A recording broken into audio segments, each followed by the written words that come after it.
तर विमान अपघातामध्ये झालेल्या अजित पवारांच्या मृत्यूनंतर राज्याचे मुख्यमंत्री देवेंद्र फडणवीस यांनी आपली भावना व्यक्त केली. माझ्यासाठी वैयक्तिक हानी आहे अशा शब्दात मुख्यमंत्री फडणवीसांनी शोक व्यक्त केला आहे.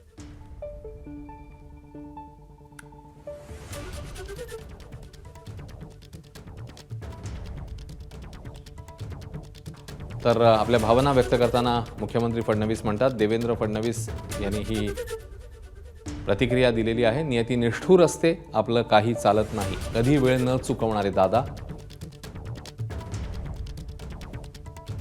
यावेळी मात्र तुम्ही वेळ चुकवली. दादा ही खंत कायम राहील, तुम्ही अकाली एक्झिट घेतली. आमच्या दोघांचाही वाढदिवस एकच, पण वयात अंतर 11 वर्षांचं. त्या अर्थानेही माझ्या लेखी ते दादाच. दादांकडून शिकण्यासारखे काय नव्हते? 2014 नंतर त्यांच्या तोंडी कायम माझे नाव सीएम साहेब असे असायचे. 2019ला ते उपमुख्यमंत्री झाले आणि मी विरोधी पक्षनेता. पण सभागृहात बोलताना ते हमखास मला सीएम साहेब म्हणायचे, मग हळूच जीभ चावून देवेंद्रजी म्हणायचे. दीर्घगंभीर विषयांवर बोलून झाले की दादांचे व्यक्तिमत्व खुलायचे, मग त्यांच्यातला दादा व्यक्त व्हायचा. कुणाची आणि कशाचीच पर्वा करायची नाही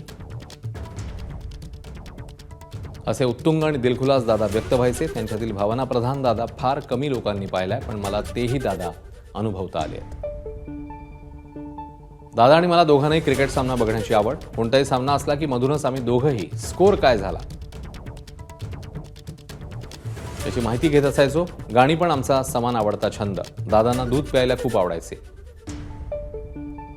आमच्या हेलिकॉप्टरमध्ये सुगंधी दूध, ताक, कोल्ड्रिंक असायचं, पण दादा नेहमीच दुधाला पसंती देत असत. एकदा आम्ही विमान प्रवासात होतो, विषय रंगत गेले. मग विषय आजवर माझ्या झालेल्या विमान हेलिकॉप्टर अपघातांपर्यंत येऊन पोहोचला.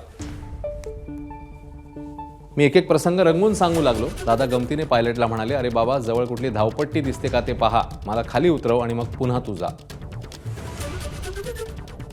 मी दादांना सांगितले की माझा ट्रॅक रेकॉर्ड आहे, माझे अपघात खूप झाले, पण काळजी करू नका, मी विमानात असलो की काही इजा होत नाही. त्याच दादांना विमान अपघाताने आपल्यातनं हिरावून न्यावं ही शोकांतिकाच म्हणावी लागेल. जमिनीशी घट्ट नाळ असलेला माझा अत्यंत जवळचा सहकारी मी गमावलाय अशा शब्दात देवेंद्र फडणवीस यांनी आपल्या भावना व्यक्त केल्या आहेत. हे माझे वैयक्तिक नुकसान तर आहेच, पण महाराष्ट्राचेही मोठे नुकसान आहे. दमदार आणि दिलदार मित्र मी गमावलाय. मुख्यमंत्री फडणवीस यांनी व्यक्त केलेल्या या भावना.